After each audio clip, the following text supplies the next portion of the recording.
Yes, yes, yes. What is up, everybody? Joshua Casper back at you with another live stream. We are broadcasting everywhere today.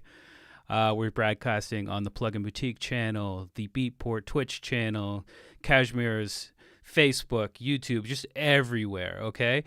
We're very, very excited. Obviously, Kashmir is the guest. We're going to be talking about not only him, his music, but the new plugin he just released with Excite Audio. It's an absolute game changer, and I'm excited to see what he has to say about it. But just a heads up, we are doing a giveaway on the stream. In fact, a bunch of giveaways, including some bundles with Kashmir's new plugin, Excite Audio plugins, Plugin Boutique Stereo Savage, which just came out last week, and even Auto-Tune Pro. So if you're looking to get involved with that giveaway, all you need to do is pop over to the Plugin Boutique YouTube channel and be active in the chat, and we're going to choose some people at random, and I'll announce those winners at the end of the stream. Hope that all makes sense. Whether it did or not, I'm really excited because I'm going to bring on my guest right now, Mr. Kashmir himself. How are you, man? I'm doing great, man. I'm glad to be here, and I'm so happy we can make this happen. Absolutely, absolutely. If you don't mind, can you just give us a sort of, elevator pitch about who you are and what you do? Sure. This is my favorite thing to do is pitch myself. So I am a music producer. I started out in hip hop music. I'm from the Bay Area, and growing up, the only thing that you really could do was hip hop music. And then I discovered pop music and working with singers, and I found this girl Dev, and together me and my friend David with our group the Cataracts developed Dev, and then it all sort of culminated with this song Like a G6 that we all made together with the Far East Movement, and that turned out to be a really big hit and opened a lot of doors for us.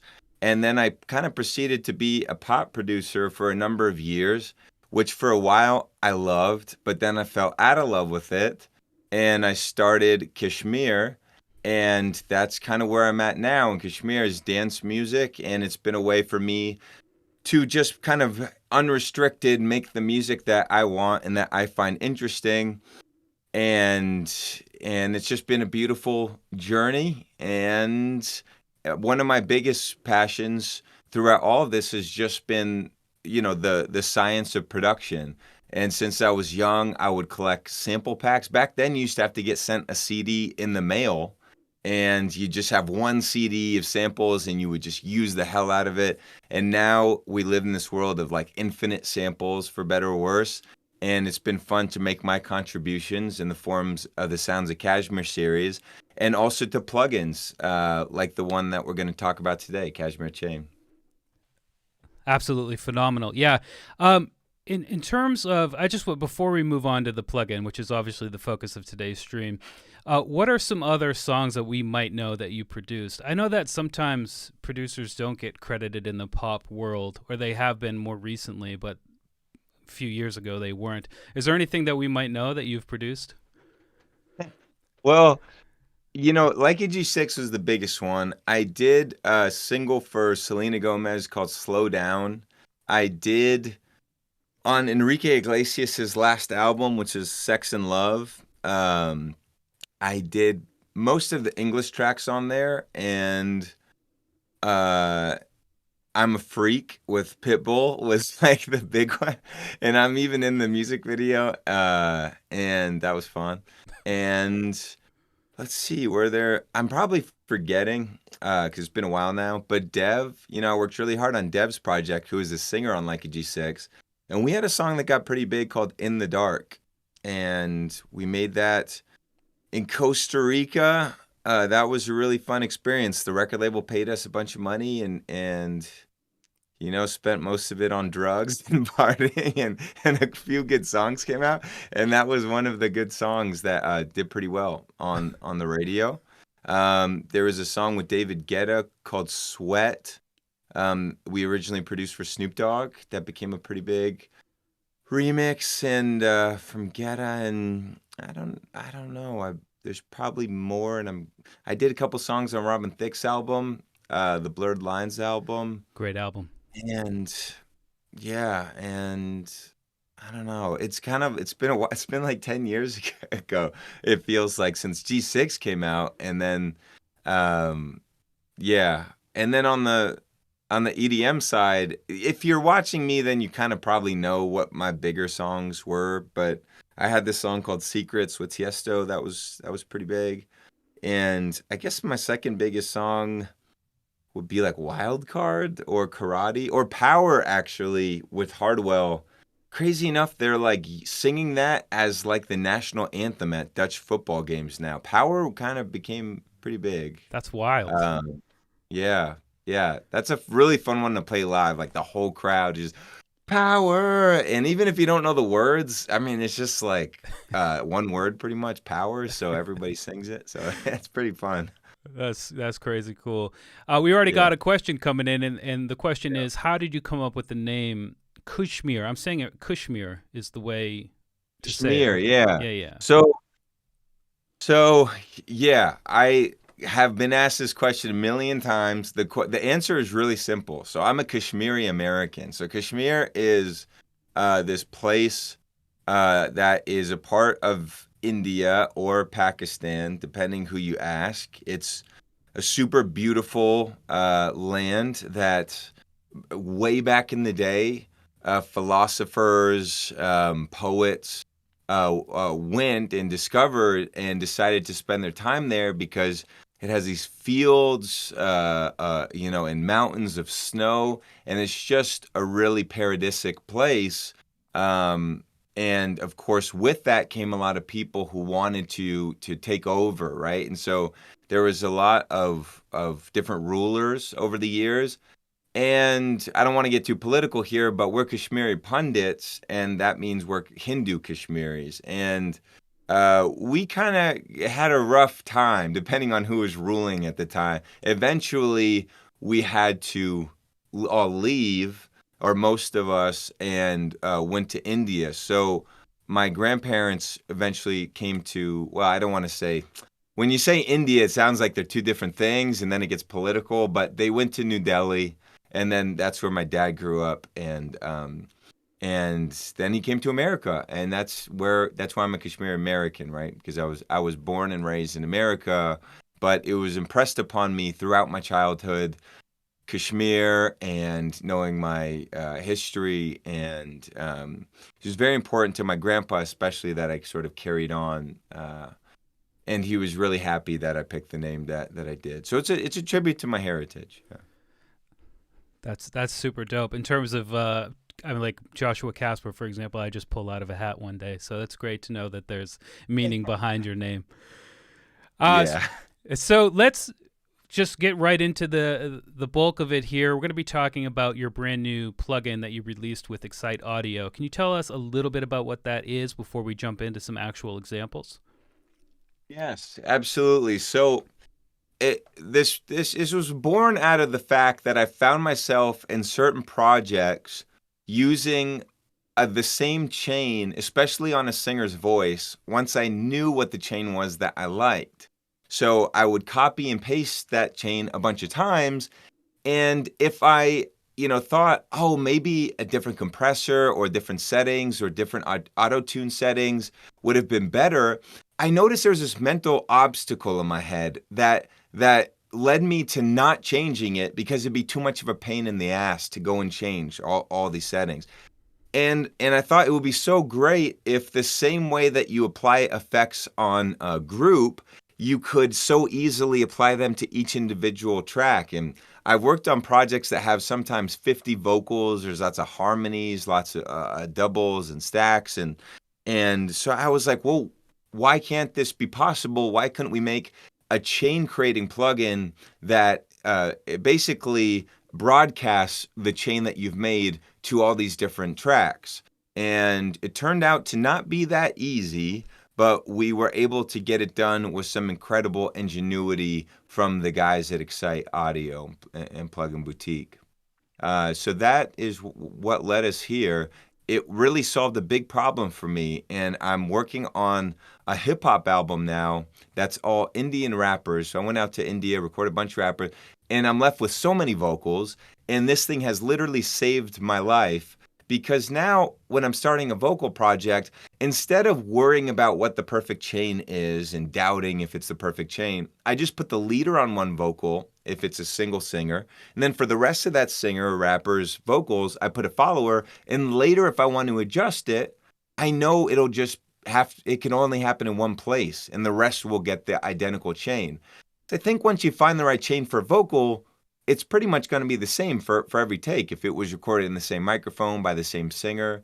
And it just takes a big weight off of me when I'm using Cashmere Chain. Fantastic.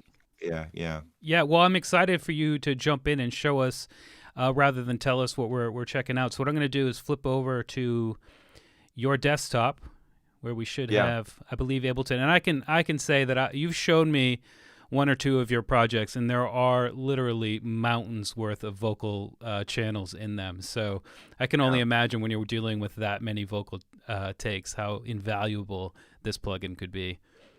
Yeah. Super duper invaluable. Yeah. So for everybody who's just turned in, we're going to be checking out Cashmere Chain with Cashmere today. If you have any questions for him, pop over to the Plugin Boutique YouTube channel and at Plugin Boutique, and we'll get those answered on stream. And also, that's the only way to win our giveaway today. We've got a bunch of things to give away, including Cashmere Chain, and you have to be active in Plugin Boutique's YouTube chat for this live stream to win. But other than that, I'll let you go ahead and jump into your presentation. Yeah, for sure. So the first one that I have pulled up is a project that's already using Cashmere Chain quite a bit. And after that, I'll go into a project that is basically a naked recording and try to take it from scratch of how I would handle the vocals from raw to the final product. So this is my song, One More Round. And how's the volume right now? Should I turn it up a bit? It's actually pretty quiet, that part. Nice. We go down to this God-forsaken town. We come together when the lights go down. Always up for another round. We come together when the lights go down. So this was if you can roll back on the gain just a little bit. Okay, sure. Sorry. I can't tell because I've got my own. Let me see what we're doing into the limiter here to give me a better idea how much. I'd say that's about good.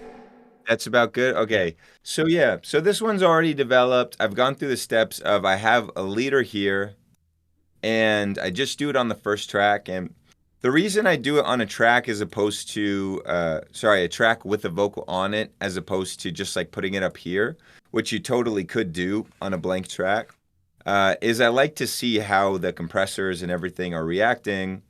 And I should press play.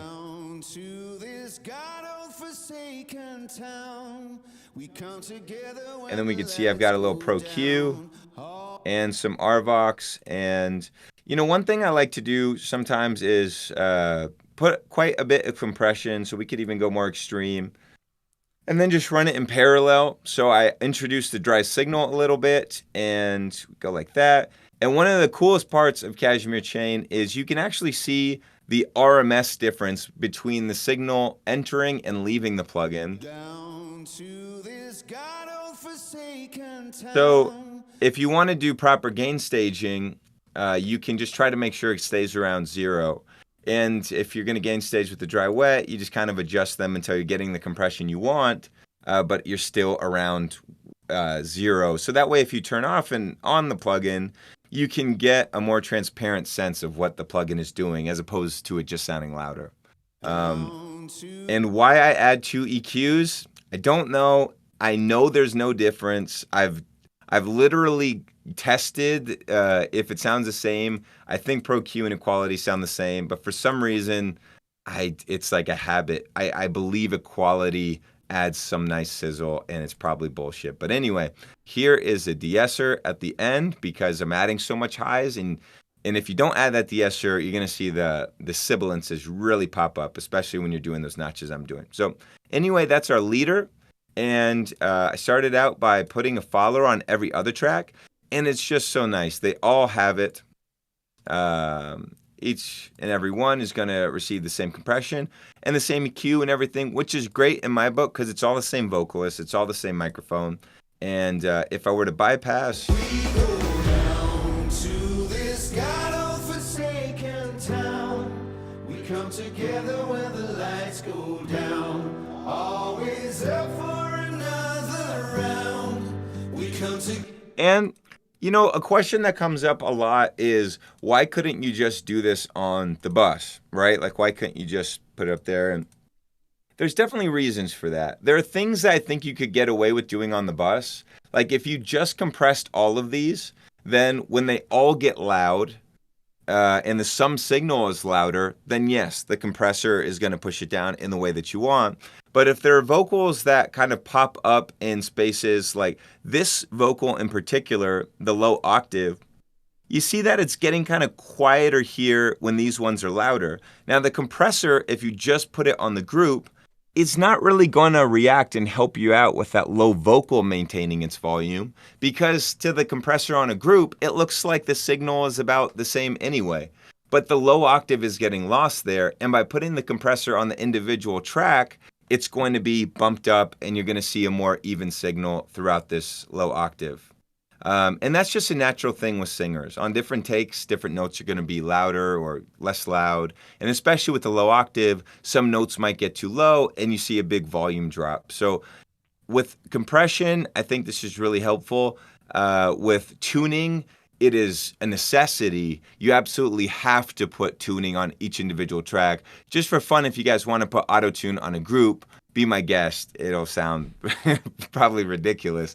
De-essing is another one, right? Like, de-essing, you really don't want to get a ton of reduction that's put on the whole group if there's only a few bad actors that are contributing to the S sound. You don't want your whole group to suddenly be ducked just because there's a few bad actors that are creating that sibilance.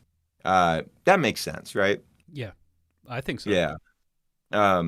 Think so too. Yeah, I feel like a lot of the comments that I've gotten about how is this different than a bus, not to sound condescending, but it might be a lack of understanding of signal flow, about how a bus is really might as well be, a big render of all the different vocal tracks. It's like one big thick render that you're applying effects to, as opposed to applying effects to each individual track.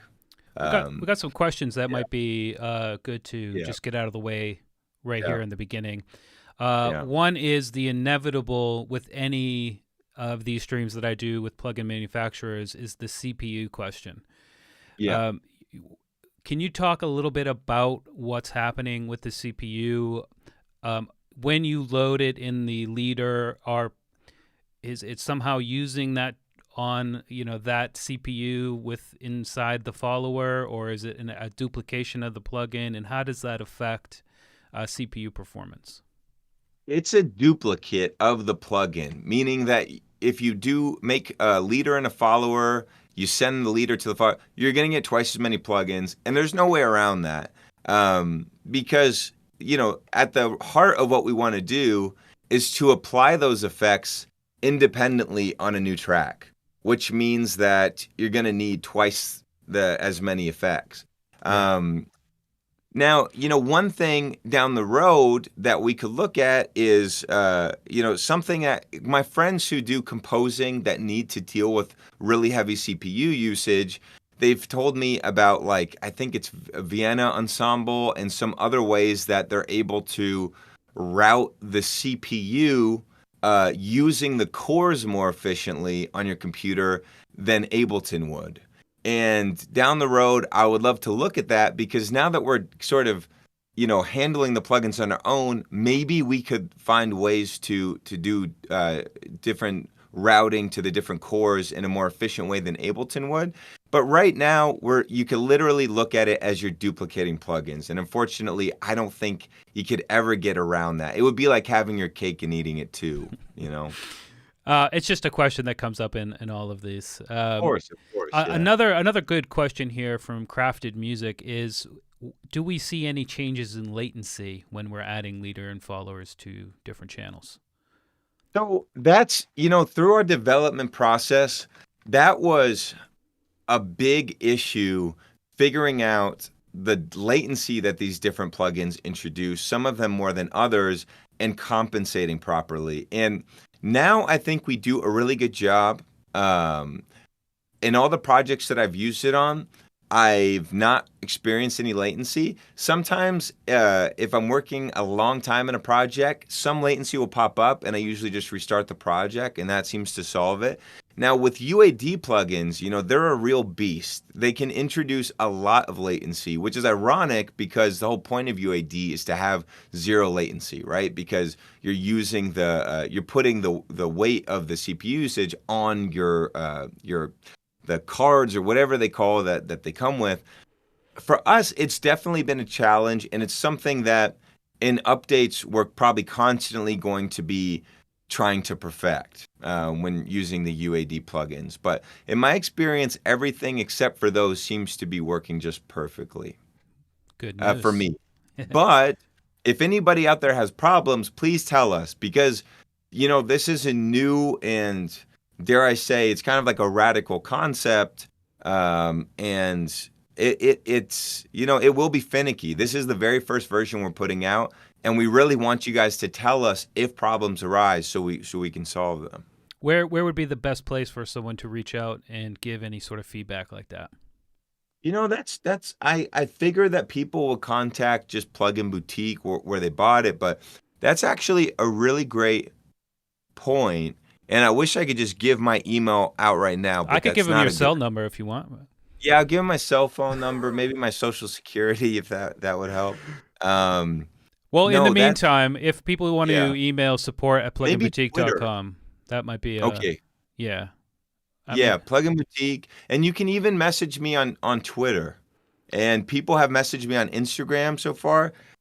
There's actually a guy who told me about a situation that KSHMR Chain really helped him with, which I didn't even think about, which is people doing surround sound. And 5.1, there was no way for him to have a mastering mastering chain that would accept 5.1, because I think he was using Ozone or T-Rax or something, and by using the leader and the follower, he was able to put it on all 5 channels and the sub, which is the 0.1, I guess, wow. Which is really cool. And he hit me up on Instagram about that, and we've been talking on Instagram. So if you guys want to, the only problem with Instagram is sometimes people hide my messages. But if you, the Instagram does, you get these hidden requests. But if you guys message me on Twitter or Instagram, I promise I'll do my best to see it, and I'm keeping a record of everything you guys say. Nice. A couple more questions that I think we could just bat out of the way here. One is from Gravy Shakes. Great name. Yeah. Does it give you wet-dry mix controls for each of the plugins in the chain? I believe you already went over that, but perhaps maybe you want to just run through that whole list of available parameters right there. It does. So with this little expand button, you can adjust the input going into the plugin. You can adjust the dry and the wet. And if you wanted to just do the, turn that down. If you want to look at the wet as an output only, and you have the dry all the way down, then it's effectively an output. It's effectively an out. And then if you want to introduce some dry and wet, you can do that in parallel. And one thing that was brought up to me was, well, what about having a full parallel signal? And what that would mean is let's say we can't see my hands right now, but I'm taking my mouse and I'm kind of cutting this in half, and I'm saying, okay, well, what if the signal went to Pro Q3 separately and never hit this compressor and this compressor, and then it went on a separate signal flow to just the compressors?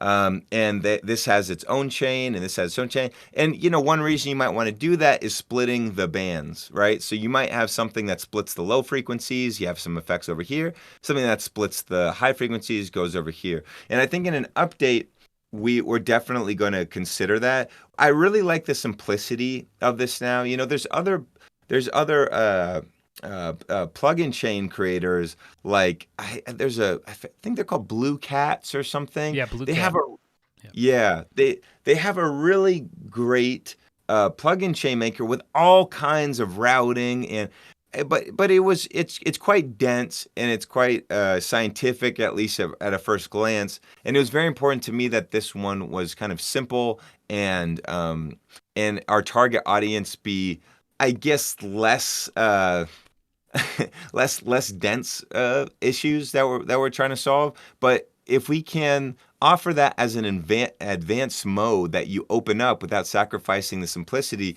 that's something I absolutely want to do moving forward. Is give you that full, not dry wet. I would say it's more of a parallel situation that we love to offer. But dry wet is available already in this version, and you can see it here.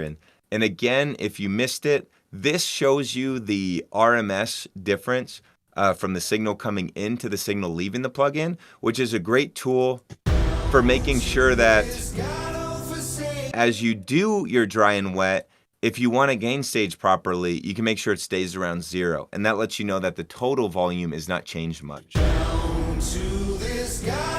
So hopefully that helps and answers the question. That's a great feature, that the RMS Yeah. setting there. I got another question here, and this is actually one that I thought of as well, and that's from Amish 405. Is, can you, once you've loaded plugins into the leader, which are then duplicated in the follower, can you then go into that follower and make changes to that plugin to give sort of variations? What I imagine is one of the things that I find really strong is the ability to do that. That is a possibility, right?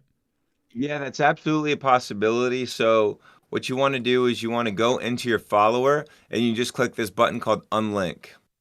And if you notice, you see how the dry wet here was grayed out? That's letting you know that it's still linked. And then once you unlinked, that's available. Any changes to the plugin itself are available. So that's really easy to do. And if you say, that wasn't such a great idea, you just link it again and you're just back to being linked.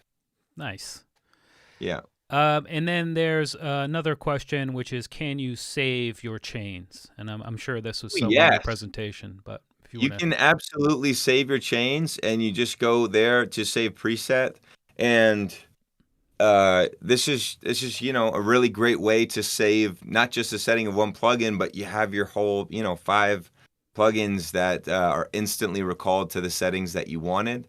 And also, if you're using macros, those will be saved too. So that's just right there is where you can save that preset.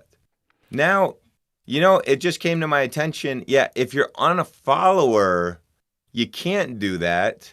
And if that's something that people want, we can make that happen too. I'm sorry, you can't do what now? If you're on a follower, Yeah. and you make some adjustments, there isn't a way to save the preset there right now. And that gotcha. just occurred to me, and maybe that would be useful to people because maybe this follower ends up being the winner and you want to save that one. So I'll just make a note of that. That's why we do these streams. You know what I Yeah. mean? Yeah. While he's I'm- making the note, just everybody that's just tuning in, no matter where you're watching from, if you want to ask your questions to KSHMR, come over to the Plugin Boutique YouTube channel, and you can ask them at Plugin Boutique with your questions. We'll try to get them answered on stream. And, of course, that's where you can enter to win. To enter to win the plugins we're giving away today, all you need to do is to be active and positive in the chat. Yes. And if you guys have any more suggestions, keep them coming because, by no means do I think it's a perfect plugin yet.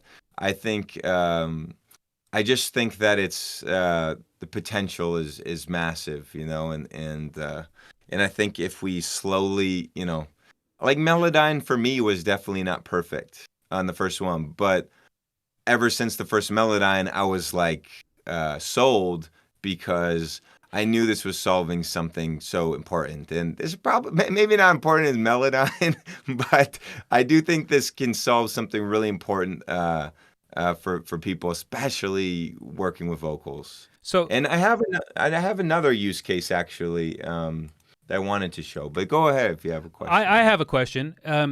And as you're a producer who, I mean, it's almost exclusively you work with vocalists on your tracks, which I love. Obviously, vocal processing is a key part of your production workflow. Why does one go for Melodyne over Autotune and vice versa? Well, I don't want to throw any shade, but No. Let's keep it completely above the board. I think they both have, use cases, and I'm just wondering what you find your use cases are. So let me be fair to Autotune. I know that there is like an editing system for notes, right? To I think record in and then to edit the notes, similarly to Melodyne. But Melodyne, I've always looked at as sort of the piano roll for your vocal. You can look at it as if it's an instrument, and oftentimes I will even duplicate. So I'll have a singer do a lead vocal and then do a few takes in unison, doubles, right? So same notes. And then I will, in Melodyne, create harmonies just by dragging it around. And I have the same intuition for it as I would drawing a melody and drawing chord harmonies. And it's just so easy, and it's easy to also edit, let's say, a harmony. Here, I can, if this is important to you, I can pull it up and can even show you here how I would do it, right? So I'm going to load up one Melodyne here and one Melodyne here, and I'm just going to hit record on both of these, right, and take it through. We go down to this God-forsaken town. We come together when the lights go down. So just take that little piece, and I did it after my, chain, after catching my chain, which normally is not what I would want to do. But let's just focus on these two guys here. Oops. And so what I've done right there is, not that this is a Melodyne stream, but I've taken this top vocal, and I'm going to make this the harmony. And all the while, I'm looking at the other vocal in gray. So I'm able to see what notes it's doing and how they're going to relate. And then sometimes where Melodyne makes bends, I'll just do some cuts here like this. And then I know that we're in the key of E minor. So let's think about what some harmonies would be starting on the B. We can even go here to key snap, and hopefully it knows that it's in E minor. It does know that it's in E minor. So we go down to, and I'm all of a sudden making some really fun harmonies, right? we go down to this guy. We go down to this. We go down to this God we go down to this God forsaken. And you just, I don't know if you can do that in Autotune, but I do that all day in Melodyne. And then also, by the way, Autotune has really, it's amazing when you don't want to get in the weeds with perfecting every note. You say, hey, this singer did pretty much a great take. You can just put a little Autotune to bring them closer to the center. And then sometimes I'll do Melodyne and then add a little Autotune afterwards, because it has some effect of just kind of like locking things to notes a little more, which is, again, maybe it's like how I use two equalizers. It doesn't make any sense, but I do it. And then of course some people just actually want the Autotune effect. Like some rappers want that Autotune effect, so that's especially useful for Autotune. So that is the Autotune versus Melodyne. I think they both have their place, absolutely. And one thing that's really overlooked with Autotune, or rather Antares, is their harmony engine. And if you guys have not used that, I'm not going to get into it now, but it's super useful. Also super useful from Antares is this plugin called Duo, which makes a really believable double of a vocal. So if you need it to be wide, you need a double, but you didn't record it, it does a really believable double. It's worth checking out. It's called Duo. All available on Plugin Boutique, I believe. So, my Plugin Boutique. One last question before you can continue on, if you don't mind. and this is a good question, are there limits to how many A, plugins can be in a chain, and B, how many receivers you can have in a project? There aren't limits as far as I've encountered. It might just be the limit of your CPU that you have to contend with. Right. Yeah, I have run probably a project with like 50 or so instances, and kind of just if you imagine that each instance is carrying like 4 or 5 plugins with it, it does start to get a little tough on the CPU, but yeah, I think that's just kind of inevitable.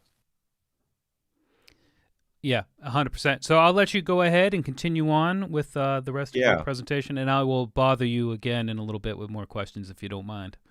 Yeah, sure.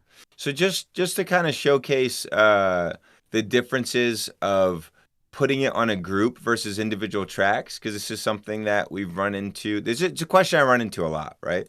How is this different than just putting it on individual tracks? So I want to show some examples of that, why it's different. Distortion is a big one. As you guys might know, distortion can sound really good on monophonic audio. That means just one note. And if you introduce harmonies, then the distortion can start reacting in a really ugly way. Or with the power chords, sometimes that sounds good on distortion because you're using a perfect fifth, right? A first and a perfect fifth. But then anything in between, even like a third, minor third, it starts to get a bit ugly. And the same kind of applies to drums. If you had some drums where the kick is really powerful and you put distortion on the whole group, you're going to notice that everything else is sort of killed by the kick or whatever the most powerful thing is. Now, I hope Ableton's not going to be mean today. I run the beta, and sometimes it's just been kind of. I think I noticed that before. The pinwheel of death is here. Yeah.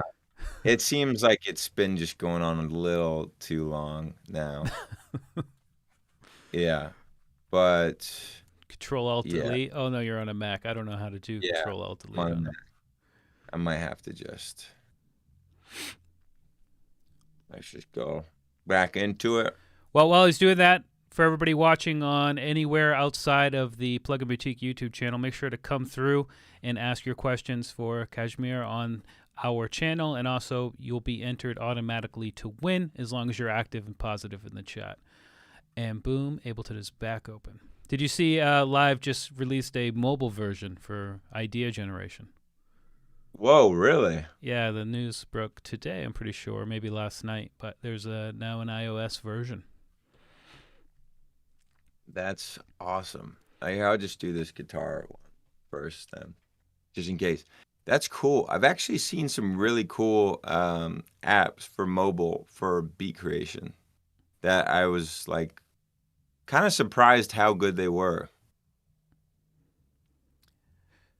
So your template there, you've got two sidechains, it looks like. What? Yeah. I have 2 side chains. One is an actual audible like click sound if I want to run that into a compressor. And then the other one is MIDI, so that will get fed into like an LFO tool or something. I find the LFO tool, especially if you're running a lot of plugins into it, it can get off time. You know what I mean? Right. So I like to key it with. So this is an example of guitar.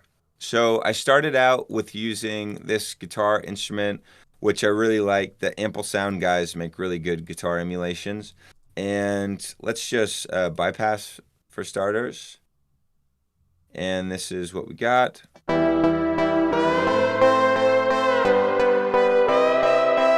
off the fuzz too.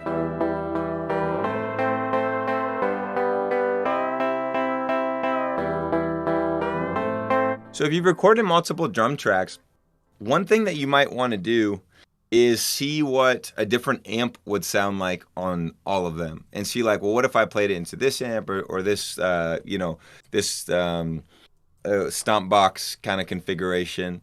And you can do that super easily by taking, in this case, I'm just using the GTR tool rack from Waves, which doesn't want to open right now. I think Ableton is still being, it's like loading or something. All right.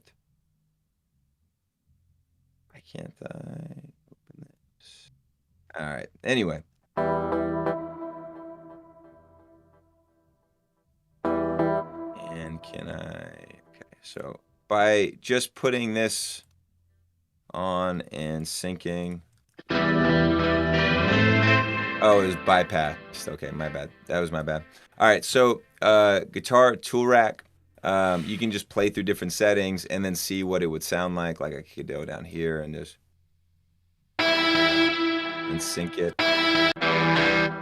Now, one important thing to note about the chain is we're able to automatically sync changes that are read by your DAW as automation. So like if you were to change a compressor setting or a volume setting, most settings are read as automation by Ableton or whatever your DAW is, but not all are. Like adding a completely new effect here, like if I were to delete the distortion or delete the comp or add the comp, these are things that Ableton doesn't read as automation, and therefore we're not able to read it as a change. And the way around that is to just hit the sync button. And the sync button is like a failsafe that makes sure that all of the followers duplicate exactly what's going on the leader. Does that make sense? Or is that kind of, is that fuzzy? It makes sense. It makes sense to me. Okay. I guess we'll wait and see if there's any questions about it that come up. Yeah. So I've changed the preset. Oh, that's Sorry. Let me put. Sorry. Oh boy, that. Yeah. Was that all of the pedals going at once? Yeah.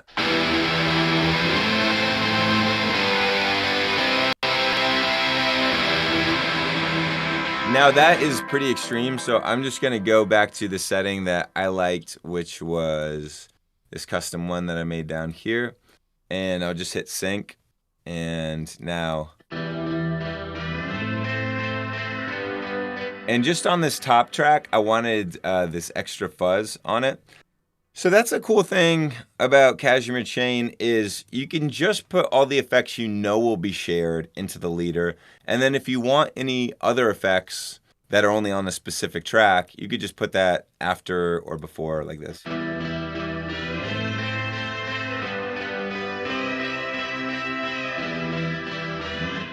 And now we've got the setting I like. And just to show you guys how that is different than putting it on the group, I've got the same preset loaded up here.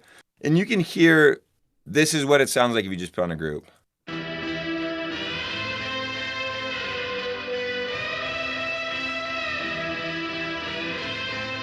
As opposed to.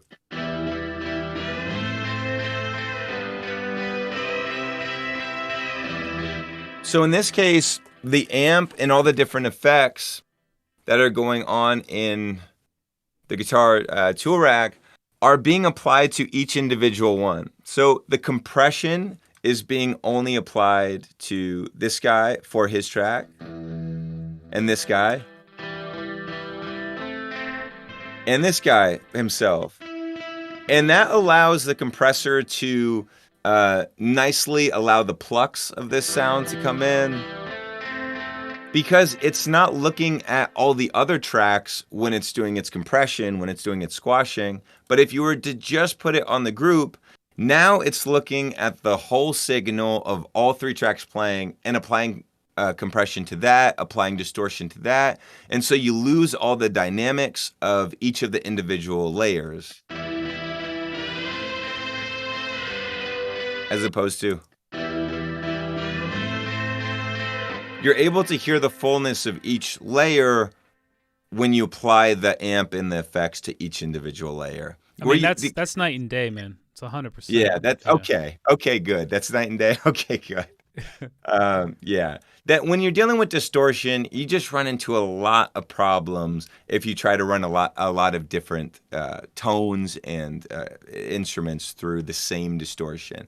It usually doesn't give you that like beefy sound you want. It just becomes a wash. It becomes a mess, you know. Any other questions from the chat before I move on? Yeah, just a kind of random one. Someone's wondering. Jordan Keats is wondering, what's your favorite plugin? If you had to pick one to be stranded on an island with. My favorite plugin. Well, I'd want to make like sounds, so you need an instrument to do that. So I guess it kind of rules out effect plugins, unfortunately. Um, so then I'd probably also go for a synthesizer, or Contact is so nice because it does kind of That's a cheat, have though. synths. That's a cheat. But yeah, You can't say right. contact. I know it's because it has everything, right? Like, I mean, Omnisphere is like an ocean of sounds, some good, some bad, but I guess it's sort of in the same category of Contact. Okay, if there was one plugin that is like, maybe let's look at effects plugins first. Um, I love how seriously uh, you're taking this. This is yeah. Well, it's honestly, it's a messed up question. it Like, really is. No, I mean it's yeah. such a broad. I get into trouble with that when people ask me like, "What's your top 5 songs?" I'm like, you just can't. I need to be. You need to be much more specific. Like, what's your favorite EQ? You know what I mean? Yeah. It'd be like, what's your favorite note on a keyboard? Yeah. He'd be like, I don't know, E, like E. I got a Um, question for you. So, when you're producing, do you find yourself going for a particular instrument for a particular sound more than others? So, for example, if I'm looking for a really fat, character-rich bass, I always go for Serum. I just the way it sounds always it's just beautiful for me. I'm wondering if other producers feel that, and particularly you, about any instrument and any sound in particular. because I'm a little bit older, if I want to make a sound like from scratch, I usually just open up Sylenth. Um, Oh because wow, at one point, Sylenth was like kind of it. like the apex. Yeah, it was Yeah, kind yeah, of I remember. and but Serum, especially when I was working on this library called Symphony with Seven Skies, I really dug into Serum, and we created a library that was trying to emulate like real acoustic instruments, and so the different modulation and working with velocity in Serum and how they give you a curve, uh, it just almost made anything possible. The randomization abilities, and of course the wavetables, right? The wavetables and the noise, right? So like the noise was a lifesaver when you were designing, a plucked instrument that really needed the acoustic pluck to make it believable, even if the sustain of it was really just a wavetable. Have you Um, have you heard of Imagine by Expressive E? no, I haven't. All right, I'm gonna get you a copy. It uses Yeah. physical modeling technology, so like what you're saying, the purpose of the synth is to sound like it's an acoustic instrument, even though it's Oh. all digital. But it's amazing. You especially are gonna love it. I am like such a fanboy of the Swam guys. You know what I'm talking about? They do modeling. Um, like, Swam. I've never even heard of Swam. oh my God. I've been sleeping on Swam.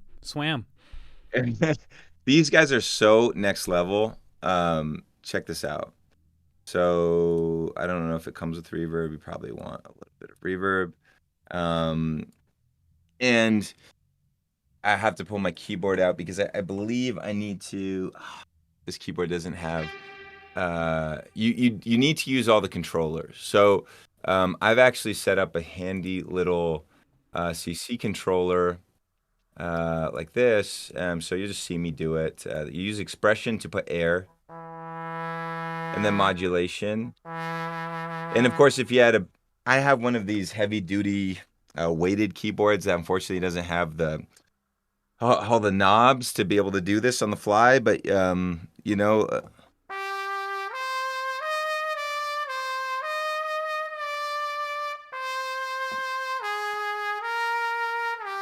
it just sounds really beautiful, man. I mean, that's you're saying that's. And then you can even do. You can even get really nice glissando effects and just really cool. Sorry, what were you saying? No, so this is physical modeling. It's not actually Yeah. like it's. I mean, that sounds incredible, even over the stream. Yeah, and this library is 5 megabytes. Yes. Oh my gosh. It's fucking insane, dude. Insane. We need to reach out. Oh my gosh. Yeah, doesn't that sound good? It sounds amazing, dude.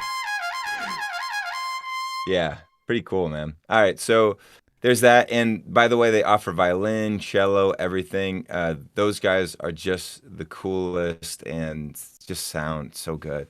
So yeah. And also, if you haven't made one of these, I really recommend it. You can get this free for Ableton. It's just sorry, I can't think. It turns CC parameters into something you can adjust with an effect rack, and you can make a nice little rack like this. And when I'm doing like really expressive passages with violin or saxophone or something, it's so helpful for me to just have this here in the sequencer or the arrangement, I forget what Ableton calls it, to visually see it, because I'm just not a big fan of going in here and doing this thing. Flipping through all those. Flipping all that, yeah. Yeah, I love to just look at it, and then you open it up here. I open up my mod, which is going to be my vibrato, my expression, which is going to be the air into the instrument, and I'm just seeing how all these things interact together, right? And that's just really, really nice to look at it that way. Nice. Yeah. So get out of that, and yeah, I guess the last thing I would show it's probably going to take a little bit longer, but what I wanted to show was how I went from like a complete raw recording to something that sounds more like the finished one. Now, if you feel like we don't have enough time for this, I can skip it depending on the audience's interest in this. I mean, we're golden to go for it. Yeah. Yeah, 100%. Let's see what you got. I also want to just remind you to bring up the. I don't know if you mentioned it in the beginning. The how the automatic sorting of plugins in the organization inside of the chain. Yeah.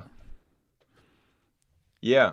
No, that's a great point. So I'll just start. I've got the lead vocal here, and I'm going to show what the song is. But just so you guys know, when we add plugins, if you've installed KSHMR Chain, it should have automatically scanned for all your plugins, and we have manually gone through and assigned categories to all the plugins that we could think of. The reason we did this manually is because although there is metadata that comes with the plugins, we find it to be pretty disappointing. Like they'll get a category, for reverb that's special effects or modulation or something. We're like, dude, no one calls a reverb modulation or special effect. People call it a reverb. So we wanted to create a reverb category, a sidechain category, modulation, mastering category. And sometimes you'll find a plugin in more than one category because it's just that's what it is. It is more than one category. I'm trying to think of an example. Of course, now I can't think of an example, but and you can create your own categories, which is so nice. And also, if you want to add something real quick, you could just hit Pro Q and I think I messed up and I clicked on one of these things. Here, let me get out of dynamics. Let me go to all. Okay, so Pro Q, it's going to be the first thing that pops up. And you can even just hit enter and it will do the first option that pops up. You could just hit enter like that and it would be Pro Q2 in this case, which, come on, guys, it's 2022. We want Pro Q3. You know what it is.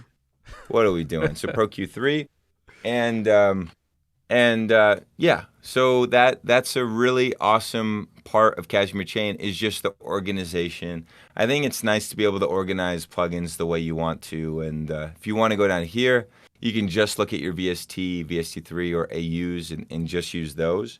One cool thing to note is if you load up the AU version of Chain or the VST3, it doesn't matter. All your plugins, regardless of their identity, I guess you'd say, VST, AU, they're all going to show up and be available to you regardless of the version of Cashmere Chain that you open. So that's cool. So if you make a folder, it's just the drag and drop functionality from there. You essentially make a folder, search for what you want, and then drag and drop it right inside. Yeah, exactly. So if I want to say that Cashmere Chain, let's just do a little Inception. No, that won't work. It doesn't allow that. Okay. Cashmere Essentials, which is another great plugin that will here. I unclicked like a dummy. All right, wait. Oh, damn it! I keep messing up. Maybe it is a bug though. Like if I'm not able to. Oh, it's just doing it on the first click. All right, I got it. Oh, that's a new plugin. I can't tell you guys about that one Oh, yet. whoa! Clip it. Yeah, you can heart it right now, but that is weird that I'm not able to drag it into. Yeah, okay, that's a bug. That's just straight up a bug. So how do you make a All new right, cool. category then? Let's figure this out. How do you make a category? Yeah, make a category, and I'll just be like, new cool category. All right. Nice.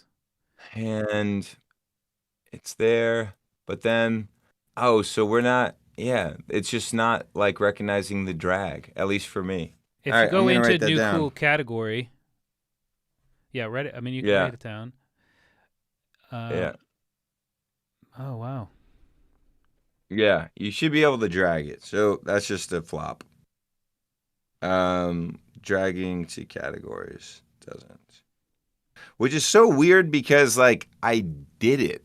Like I did it when we were making the promo material for it, and something must have happened along the way that the first click just kind of goes. Anyway, we're gonna fix that. We'll put out an update. We'll fix that. Nice. And all right, so taking it from here, I've got this song. This song's called "Do Bad Well." And this is what it's supposed to sound like. This is the finished version. Oh, my daddy taught me well. There's some devils in heaven and some angels in hell. So promise me, child, when they pull your card, you'll know which one you are. Yeah, my daddy taught me well. Is that volume okay? Yeah. Sounds good. Okay, cool. And now here's what it sounds like when you just record it before you didn't do anything. Oh, my daddy taught me well. There's some devils in heaven and some angels in hell. So promise me, child, when they pull your card, you'll know which one you are. So so it sounds pretty dry, pretty dry, and drier than a nun, as they say. And got male down here.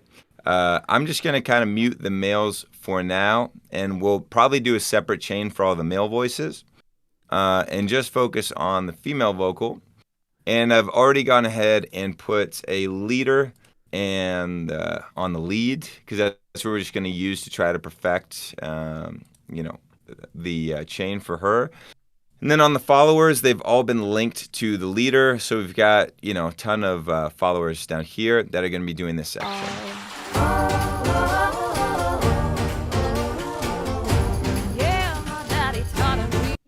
All right, so let's go ahead and just start thinking about what we want to be on the leader. Can I jump in real quick? All right, so, yeah.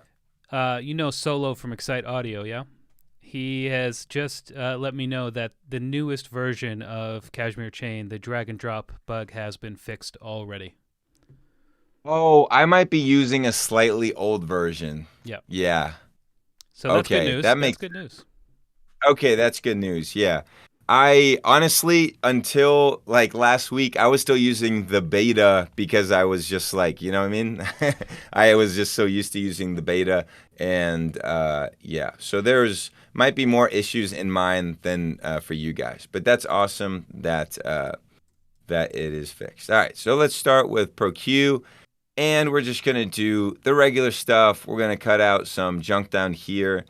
You know, I can never barely hear it, but I've heard that 30 dB as a slope is the most that you want to do, or you start getting some resonance, I guess, some phase stuff. Oh, my daddy taught me well. There's some devils in heaven and some angels in hell. So promise me, child, when they pull you apart, you'll know which one. Oftentimes, I'll actually do like a little bit of a boost around here, but then I kind of level it out with some dynamic EQ. Oh, my daddy taught me well. There's some devils in heaven and some angels in hell. So promise me, child, when they pull you. All right, now for starters, I think that's okay. I might just add a bunch of plugins that, I feel like I'm going to use. Like, I think maybe the 3A I'll do in parallel. Maybe add some RVox. I'm just going to do a lot of compression, guys, because believe it or not, even I don't know what I'm doing. I just kind of throw shit on there until it works. And we'll probably want de-esser. Let's just do that. And I've heard some people say that Waves plugins weren't showing up for them. And Waves plugins are kind of weird in that they come in like one shell. And there's actually like 50 plugins in a shell. It has been working for me, but if you guys are having trouble with the Wave stuff, just let me know. I'd be curious. All right, and we're just kind of going to loop this for a second. Oh, my daddy taught me well. There's some devils in heaven and some angels in hell. So promise me, child, when they pull you apart, you'll know which one you are. Oh, my daddy taught me well. There's some devils in heaven and some angels in hell. So promise me, child, when they pull you apart, you'll know which one you are. Oh, my daddy taught me well. There's some devils in heaven and some angels in hell. So promise me, child, when they pull you apart, you'll know which one you are. Oh, my daddy taught Maybe me the well. twig. There's some devils in heaven and some angels in hell. So promise me, child, when I'm they hearing pull like you apart, you'll know a delay in the know voice. which one you are. Oh, A delay in the voice? Yeah, I'm hearing That- like yeah. That might be the stream. It could be my microphone. That's probably what it is. Yeah. Yeah, because I don't hear any delay. And Sorry about that. Solos also just let me know that the Waves issue that you've just mentioned will be fixed in the next update. Okay, amazing. oh, my daddy taught me well. There's some devils in heaven and some angels in hell. So promise me, child, when they pull you apart, you'll know which one you are.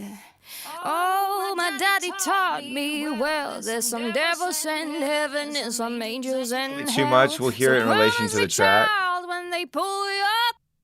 Oh, my daddy taught me well. There's some devils in heaven and some.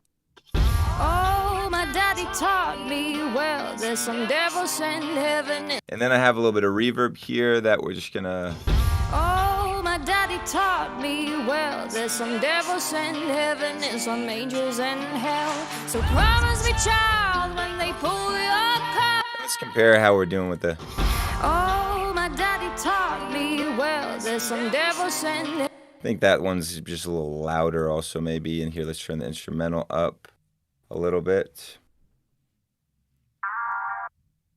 Oh, my daddy taught me well. There's some devils send heaven and some angels in hell. So promise me, child, when they pull. And I think that's pretty close, honestly, for now. And then we can look at these guys. And the cool thing is they're like already done. They like already sound so much better. And all we had to do was do this one. And they're pretty much there. Let's see if I did anything dumb along the way. Oh, I didn't really do anything with the de-esser. Okay. Oh, my daddy taught me well. There's some devils in heaven. So with the de-esser, what I generally like to do is look where I know it should be reacting and just make sure that it catches that. And I guess male ass, or sorry, female ass. Devils in heaven and some angels in hell. So promise me, child, when they pull your card, you'll know. I'm not really hearing too much S that bother me. There's some devils in heaven and some angels in hell. So devils in heaven and some angels in hell. So promise me, child, when they pull your card, you'll know which one you are. And I know everybody says, oh, trust your ear, trust your ear. And I do trust my ear, but I always like to look at the waveform to make sure I'm not getting rid of all the dynamics. Oh, my daddy taught me well. There's some devils in heaven and some angels in hell. So to me, that is, yeah, I think we've just thickened it up quite a bit and we haven't lost all the dynamics. Sometimes I can turn things into a brick and that's not good. And even maybe some of you guys out there would say I'm compressing too much and I wouldn't fault you for that. But I think this is good enough for the stream. Oh, your card, you'll know which one you promise me, child, when they pull your card. In fact, I would actually even maybe, so the 3A, the reason that we do this, and you can even go crazier with something like the 76. I'll just show you guys what that looks like for fun. 76 from, yeah, it looks like this. Oops. And this you can go real crazy. Let's go real crazy and go to Bluey. And we're going to do rock my vocal, right? And we're just going to go, can you do that crazy thing? No, you can't do it here. Okay, all. And we're just going to put the attack pretty low and this pretty low. And we're going to feed this in. And what this does is it kind of creates like a little bit of a squashed bed that no matter, like despite the dynamics, it will never fall below a certain volume. So like nothing can ever get too quiet. And we want the dry to honestly pretty much be what it was and then put that like. Oh, my daddy taught me well. There's some devils in heaven and some angels in hell. So promise me, child, when they pull your card, you'll know which one you are. Oh, my daddy taught me well. There's some devils in heaven and some angels in hell. So promise me, child, when they pull. And even that is sounding good without the Pro C. I mean, that's a lot of compressors, but yeah, that's good. And you know, you could even run some for the sound for this sound that we're doing. We could do some distortion, but I think if anything, that wouldn't be on these vocals. So that's the kind of thing that I would probably put on after the chain leader. I would say, okay, maybe we want some decapitator or something. We could just see what that sounds like for this. Because it's kind of like an old-timey sounding song. Well, there's some devils in heaven and some angels in hell. So promise me, child, when they pull your card, you'll know which one you be. Well, there's some devils in heaven and some angels in hell. So promise me, child, when they pull your card, you'll know which one you are. It just depends how old-timey you want it to sound and westerny you want it to sound. But that's a case where I would just put that on there. And some people, you know, like I talked to Dr. Luke, who was a super big inspiration for me. And back in my pop days, I used to work with him. And I was bugging him. I was like, you know, could you give me a testimonial for the plugin? And he really liked the plugin, but he said, well, what if I don't want to put all the same effects on different tracks? And I was like, well, dude, you just put the leader or the follower on with the effects that are going to be shared by all the vocals, and then you put an extra effect at the end that is specific to only this track. So that's what we're doing here. Yeah, my daddy taught me well. If you can't do good, better do bad well. And already I think that sounds pretty good. I think these vocals, like if you look at just the waveform now, let's check it out. I think before we were getting a lot of up and downs. Oops, I had it on loop.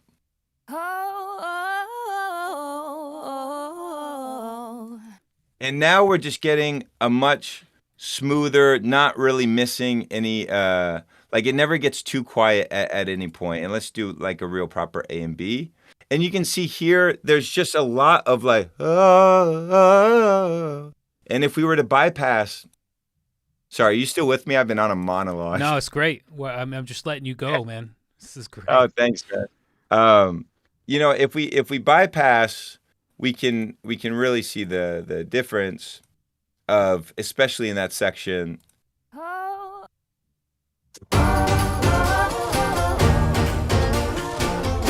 It's like and now I should be fair and turn the volume down a bit, but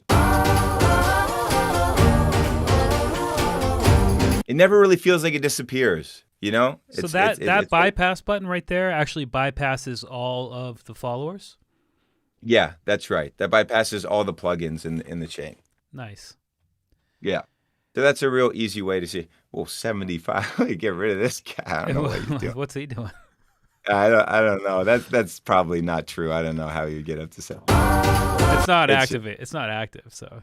Yeah, it's not active. So I think it must have tripped out. Yeah. Okay. He's back to normal. Just hit the sync. Sometimes I just hit the sync to be careful. That doesn't seem like nothing. So. Yeah, and I wonder if that's a matter of me having. Oh, sorry. Yeah. Got it. So on the leader, it's only going to be telling you about the leader and the leader's discrepancies. So if you want to look at these RMS values, that makes sense. You're not going to be seeing them here. Right. But you could see them if you open up a follower.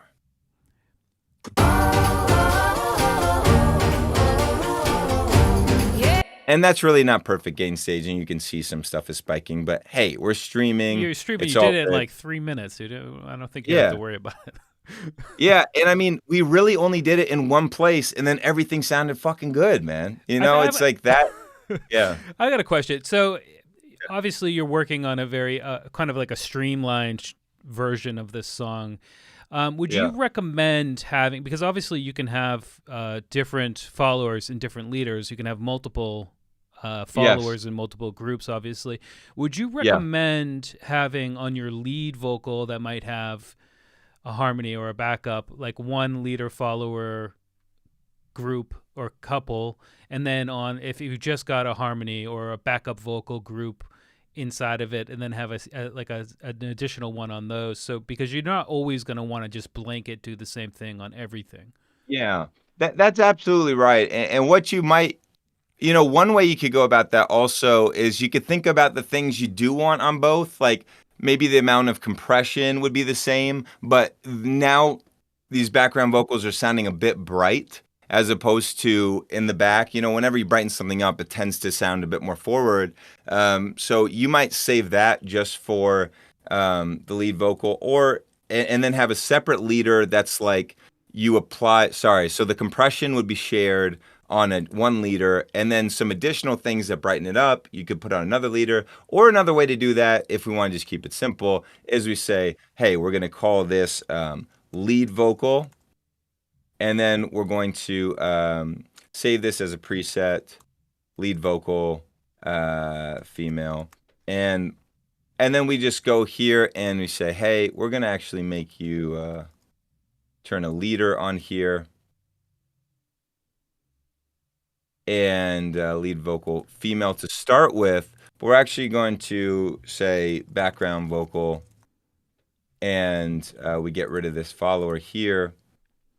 And now we make some decisions that are a little bit more specific. Like maybe we turn down this a bit, and maybe we go a little bit easier on the compression, right? And then we would need to now link the rest of these guys to group B. And it is annoying. I know our whole premise is say goodbye to copy and paste. I mean, unfortunately, there's no way as of now to get around like just having to now change these. One dream of mine that I have is to within Kashmir Chain be able to look at an overview of all of the followers and leaders that you've assigned, and then you could kind of dump them in buckets from one place. Now, I think that's like kind of a version 2 dream. As the developers like to tell me. Studio One or Pro Tools kind of already has that functionality, doesn't it? Where you can just highlight multiple channels and just drag and drop, I think, a plugin on one. It might be a limitation in Ableton Live, but I'm pretty sure you can do that in either Studio One or Pro Tools. The chat will correct me if I'm wrong. Yeah. So that's awesome if you could do that. That's amazing. Another good question from the Plaid Hatter, which is another great name. What happens if you freeze a track? I'm guessing that it just treats it like normal. Yeah, it just treats it like normal. Now, one thing you want to be aware of is if you freeze your leader, the followers are going to get confused, right? Yeah. They're going to be like, what just happened to my leader? But if you freeze a follower, there's nothing weird. It's just exactly what you'd expect. But yeah, if you vacate the leader spot, that does put you in kind of a weird position, where you don't have a leader, I might have. Yeah, did you purposely confuse your computer for the stream? Yeah, I purposely did this for the stream. I froze and then unfroze, and that gives me problems sometimes. And this is kind of like something I've run into, not specifically with Kashmir Chain, but like just in general with freezing and unfreezing things. I might have to load it up again, which sucks because I didn't save like a dumbass. Oh, but I did save my preset. Oh, so yeah, no, it's going to be easy. And that's the benefit of saving presets with Kashmir Chain. Yeah, we saved ourselves there. That was nice. And then so you could do that on the background vocals, and then you could also do that on the male vocal. And that's what I was going to do next, because obviously like the roll off on the low end is going to be different for a male vocal, especially in this track because the male vocal is really bassy. And just with a different vocalist in general, you want to have a different chain. But all right, coming back to life. You guys can have a nice little look at my desktop, see if anything. Anything? Yeah.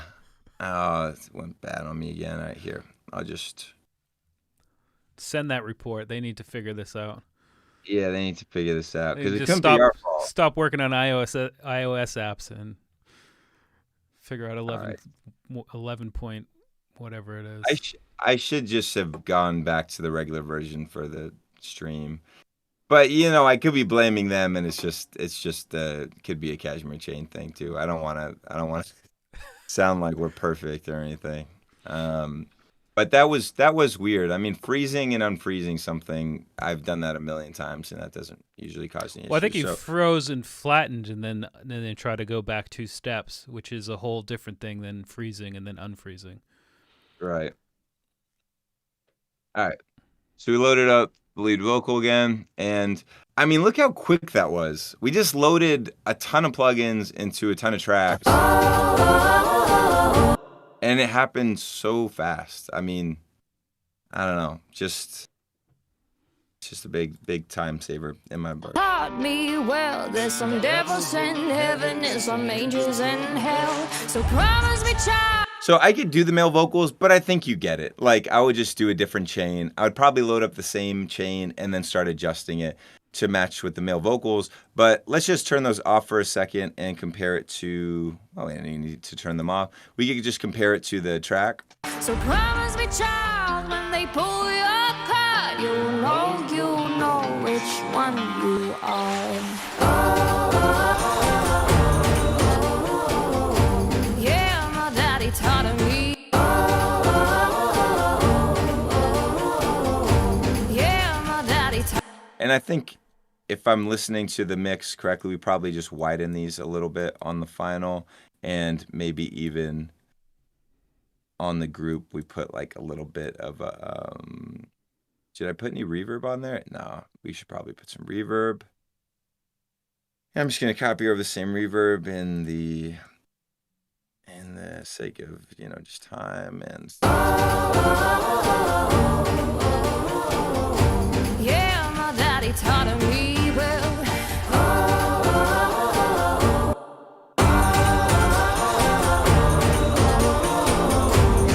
I think it's just mix and master. The beat sounds a little bit better also.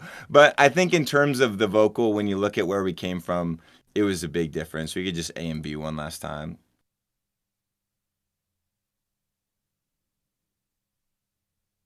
This is without it. Oh, my daddy taught me well. There's some devils in heaven and some angels in hell. So promise me, child, when they pull your card, you'll know which one you are.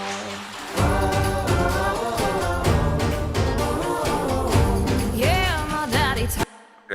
Oh, my daddy taught me well. There's some devils in heaven and some angels in hell. So promise me, child. And, you know, I can't take credit for it sounding better. We just used a bunch of plugins that everybody knows and loves. But I think we can take credit for how easy it was to do it in one place and for everything else to sound just the way we want it within the matter of seconds, right? 100%. I think one last thing to maybe touch on is, now that you've done all this work and you want to send those stems to me to do the remix, the benefit of Kashmir Chain in that process, I think, is another thing we should touch on quickly. Yeah, absolutely. So, I mean, if you wanted to send somebody every one of these tracks, right, to do a mix with, if you had just put all these effects on the group, you would be stuck copying and pasting those effects to each individual track if you want the person to receive it, each layer with those effects on it, right? So that's the nice thing, is that if we were to bounce out each and every one, the lead and this layer and this layer and this layer, they'll all have the same effects when you export to stems, as opposed to putting it on a group, which is another big difference, right? Like if you I mean, you either get it or you don't, right? Like you bounce individual layers, they're not going to have the group of effects unless you render in this super slow way. I think Ableton allows you to, where you say render with each group effects, and then it does that. It's quite slow, but yeah, that's it, man. Well, it was a phenomenal presentation. It's a phenomenal plugin. One last question from Brandon K was, do you know how long it took, or obviously you would, how long it took to develop this from front to back? Yeah, it took over a year, I would say. And, you know, just being able to safely encapsulate all these different plugins for them to work well was tough. It was a big challenge. I think we've just about nailed it. But it's probably, the development process is probably going to be, you know, go on and on, especially as new plugins get developed. I'm sure there'll be new challenges to make it run smooth with all of them. But, you know, we made it this far, so we're not going to stop now. You got more plugins coming up with Excite Audio? I think we will. Yeah, ideas are getting thrown around, so I think it is definitely going to happen. The Excite guys are so easy to work with. They have such a good eye for simplifying. Like our original design, they simplified it, made it so much better, and I think they really appreciate quality and new ideas with their plugins, and I think that's evidenced by the plugins they've already put out, like Expanse. I'm already using all the time in my projects, and just a selfless self promotion. If any of you guys have not gotten the new Sounds of Kashmir 4, it's out now. And that's another one that took years and years to make. But as far as the samples that you hear in all the songs that I'm using, all of them come from Sounds of Kashmir 4. And it's a really comprehensive library of sounds. And I actually have a new sound pack coming out with my friend Zafrir, who's this crazy Israeli guy. Like, you could pick up any instrument in a room full of 30 instruments and play them. And we just put together this sound pack, and that's about to come out. So I'm really excited about that. That one's called Zafrir's World Instruments. And you can just Google, or you can find all that stuff on dharmaworldwide.com, which is my site. And you can look at Excite and Dharma as, like, we've become really good friends over the last year or so. Wonderful to hear. Just to let you know, we ran a poll in the chat here on the channel about Melodyne versus Autotune, and the results are in. Are you curious on who won? Yeah, I'm very curious. Yeah, we had 160 votes, and it was 74% Melodyne, 25 to Autotune. Yeah, I mean, I think Melodyne's just for me. I think Melodyne's a bit more transparent, and that's usually what I'm looking for in vocal correction. Whereas Autotune, well, it can be if you spend enough time with it. It's more like a creative effect, as you said. A lot of the hip hop scene, reggaeton, especially. Yeah. It just sounds great. So it depends. It absolutely depends on what your goals are. But I think Melodyne is pretty. And sweet. also Autotune, if you're working pretty quickly with somebody, Melodyne takes a lot longer, right? Like Autotune, you kind of can just set it and forget it, and it gets the job done in most cases where someone's singing, they're hitting just about every note. Autotune can be a huge time saver, but when you want to get in the weeds, it's Melodyne all day, I think. Yeah. Well, I mean, I've got good news. We're actually going to give away a copy of Autotune Pro right now. Sweet. So we actually have 2 bundles to give away for people who are on the Plugin Boutique YouTube channel. And the first bundle is Autotune Pro, Stereo Savage from Plugin Boutique, which just came out last week. It's a stereo tool. It's absolutely phenomenal. Lots of great updates there. And Excite Audio's Lifeline bundle, which is console and Expanse, and then also Kashmir Chain. So a bunch of plugins. And then the second bundle is Stereo Savage, the Lifeline bundle, and Kashmir Chain. So I've got 10 random names here of people who are positive in the chat, and I need you to give me 2 numbers between 1 and 10, and those are who's going to win. The first one will be the second bundle, and then the second one will be the winner, just to make it more confusing. Okay. I got to go with 7. That was my favorite Final Fantasy. Okay. And, man, I got to go with 6. I'm October 6th. This is my birthday, so. Oh, I'm October 5th. Happy birthday. Oh, shit. Happy belated birthday, man. Yeah. Cool. Nice. Yes. I was going to do 6'9", but just too obvious. I mean, but you said it anyway, so you might as well just had gone for it. But I mean, I respect 6. Yeah. All right, so the winners. The winner of the runner-up bundle, which is Stereo Savage from Plugin Boutique, Lifeline bundle from Excite Audio, and the new Kashmir Chain, is Gravy Shakes. Ladies and gentlemen, congratulations, Gravy Shakes. Yes. Gravy Shakes. And the winner of the massive bundle, including Autotune Pro, Stereo Savage from Plugin Boutique, the Lifeline bundle from Excite Audio, and Kashmir Chain, is Crafted Music. Congratulations. I'm just going to hit a little... Cool. Yeah, we got a clap sound effect happening right now. So, To claim your prize, just go ahead and email support at Plugin Boutique with just a message about what you won, where you won it, and a screenshot of you logged into your YouTube account, and we'll get you sorted with all of those great goodies. Thanks to everybody for tuning in. Thank you, KSHMR, for coming through and giving us a very in-depth, close look at your brand new plugin with Excite Audio. It's a great plugin. Everybody should have it in their collection. Any serious music producers, it's definitely something that's going to save you a bunch of time. And as all of us know, that is what it's all about in the end, is saving that precious, precious time so you can focus on being creative rather than doing copying and pasting and duplicating and all of this stuff that's just unnecessary now that KSHMR Chain is in the world. So thanks again, sir, for coming through. Yeah. Let's do it again next time you've got a new plugin out. Yeah.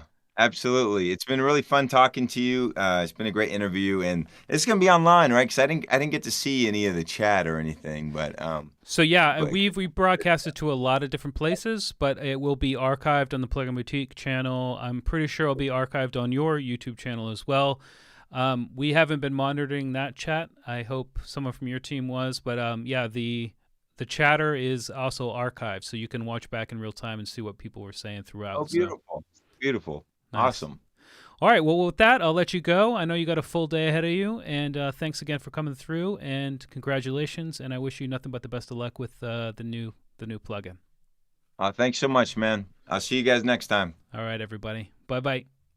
Bye.